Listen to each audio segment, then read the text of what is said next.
صحابہ کے دور میں نمازی اور بے نمازی کی ایک ہی تفریق تھی، نمازی مومن ہے اور نماز نہ پڑھنے والا یا تو کافر ہے یا منافق ہے۔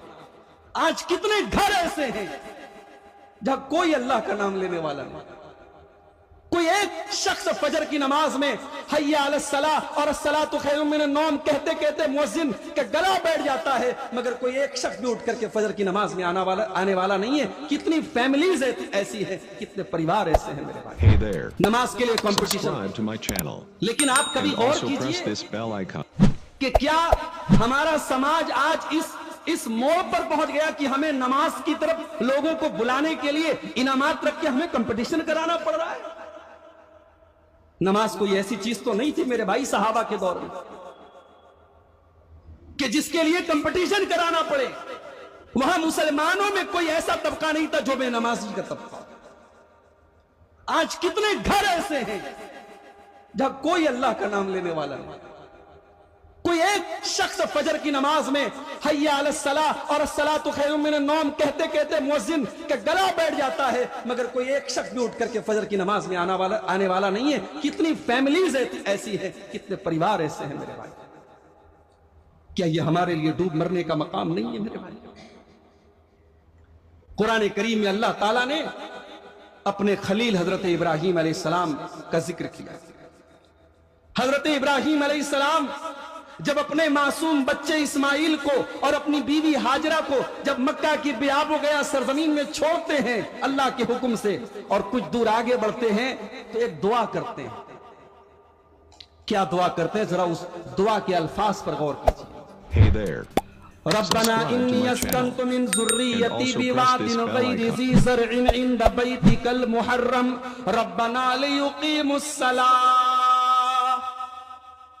پروردگارا، اپنے بیوی بچے کو اس بے آب و گیا سرزمین میں، مکہ کی سرزمین میں چھوڑ کے جا رہا ہوں، جہاں کوئی کھیتی نہیں، کوئی اناج کا دانہ نہیں، جہاں پانی کا انتظام نہیں، جہاں آبادی کا انتظام نہیں۔ اے اللہ، تیرے حکم پہ چھوڑ کے جا رہا ہوں۔ ربنا لیقیموا الصلاۃ، اے اللہ تو میری نسلوں کو، میری آنے والی نسلوں کو، میری اولاد کو، میری فیملی کو تو نماز قائم کرنے کی توفیق دینا۔ نماز اتنی بڑی چیز تھی ان کی نظر کہ اس موڑ پر، اس سچویشن میں بھی اپنی اولاد کے لیے نماز کی دعا کرتے ہیں حضرت ابراہیم علیہ السلام۔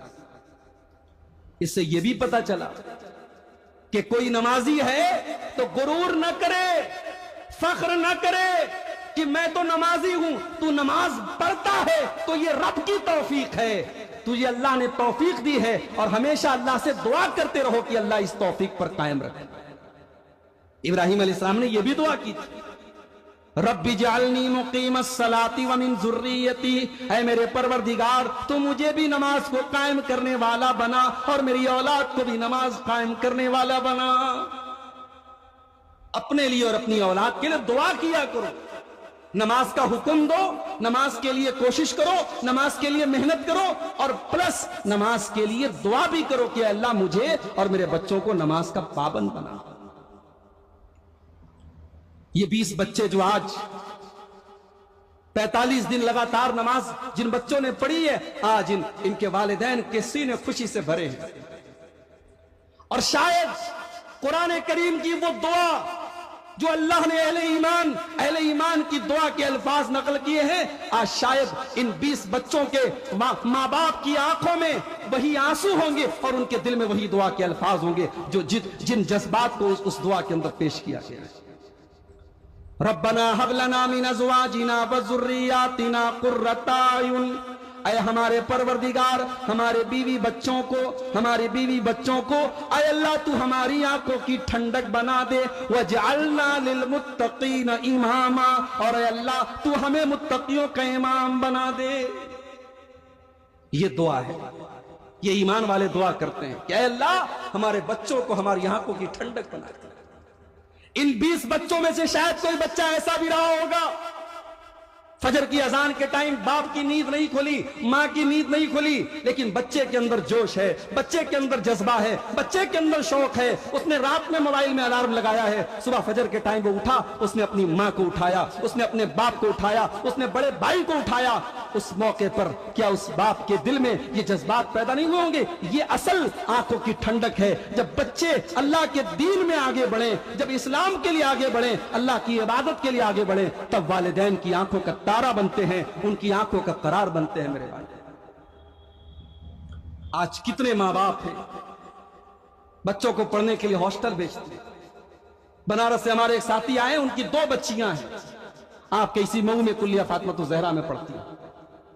میں نے اپنی اہلیہ سے کہا کہ اپنی بچی کو بھی ہم ہاسٹل میں ڈالیں گے، تو اہلیہ نے کہا کہ یہ بڑا مشکل کام ہے، اولاد کو اپنی آنکھوں سے دور رکھنا یہ ایک ماں کے لیے بڑا مشکل کام ہے۔ مجھے علامہ ابن تیمیہ کی ماں یاد آ گئی۔ ابن تیمیہ رحمت اللہ علیہ دمشق کے رہنے والے تھے، کئی مہینے مصر میں رہے، ماں کی نظروں سے دور رہے، ماں کی خدمت کا موقع نہیں مل رہا تھا۔